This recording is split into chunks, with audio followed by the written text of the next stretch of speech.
एक सन्यासी था, बचपन में ही सन्यास ले लिया था, गुरुजी के पास रहता था।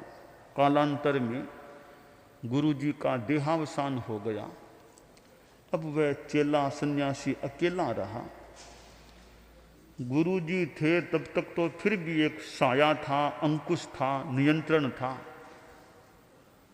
अब गुरुजी रहे नहीं तो कोई अंकुश लगाने वाला भी नहीं था।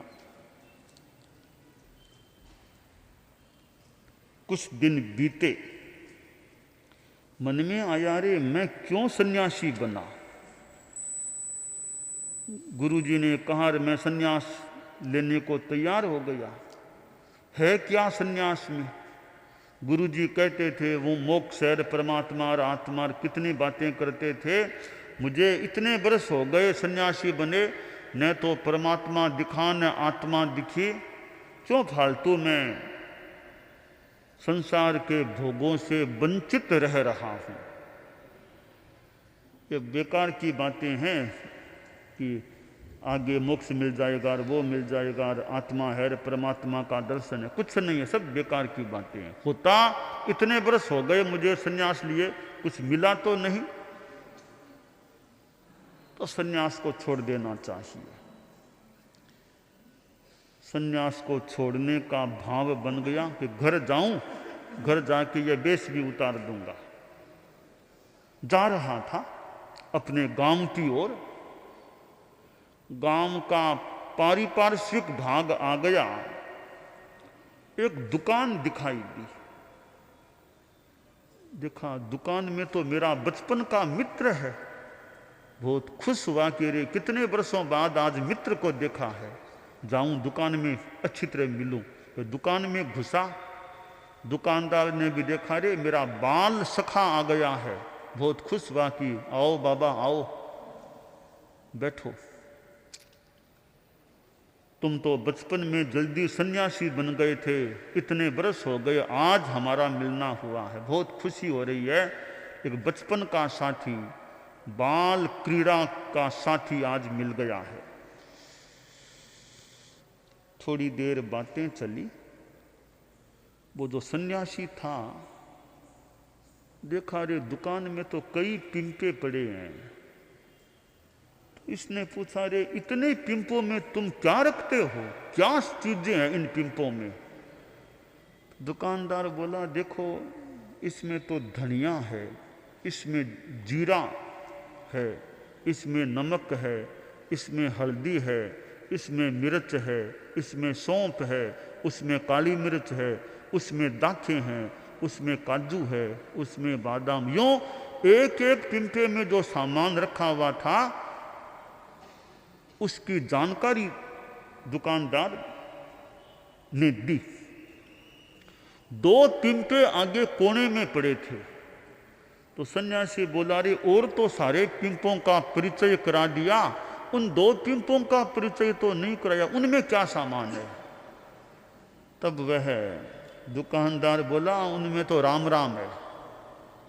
अच्छा राम राम भी किसी चीज का नाम होता है क्या? दुकानदार ने कहा रे तुम तो हमारी भाषा को समझते नहीं, तुम तो जल्दी सन्यासी बन गए ना, दुकान की हमारी भाषा को भी नहीं जानते। तो ये बताओ क्या भाषा है, क्या चीज है?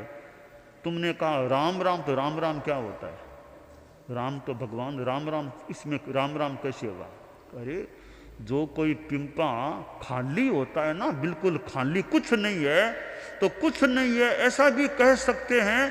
तो उसी को एक अच्छी भाषा में उसमें राम राम है, यानी वो खाली है, उसमें कुछ राम ही हो और कुछ नहीं है उसमें, यानी खाली है। अच्छा अच्छा, खाली के लिए राम राम कहते हो? हाँ हाँ। अब यह वाक्य, यह बात सन्यासी के दिमाग में बिजली की तरह कौन थी कि और सबके लिए तो किसी कोई चीज है, धनिया के काली मिर्च आदि आदि का नाम लिया, राम राम नहीं बोला। ये राम राम उन्हीं पिंपों के लिए बोला जो बिल्कुल खाली है। अच्छा खाली है तो राम राम है, भरे हुए में राम राम नहीं होता है। तो मैंने संन्यास लिया, क्या मैं खाली हुआ? मेरी चेतना खाली हुई? मेरा मन खाली हुआ? क्या मेरे में राग द्वेष नहीं है, माया नहीं है, लोभ नहीं है? ये तो मेरे में है। तो ये हैं तो राम राम तो खाली में होता है।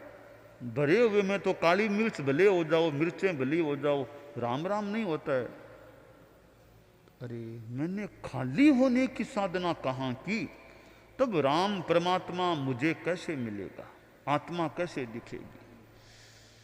संस्कृत का एक श्लोक है, रागद्वेषादि कल्लोलई रलोलम यन मनोजलम स पश्चात्मनस्तत्वम तत्तत्वम नेतरो जन है।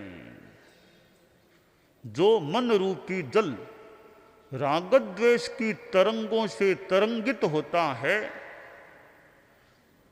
उसमें परमात्मा के साक्षात्कार की बात वहां नहीं। जो अलोल है, जहां राग द्वेष की तरंगे नहीं उठती, ऐसा मन है या ऐसे भाव हैं, वह व्यक्ति आत्मा का दर्शन कर सकता है। अन्य राग द्वेष की तरंगों वाला आत्मा का दर्शन नहीं कर सकता।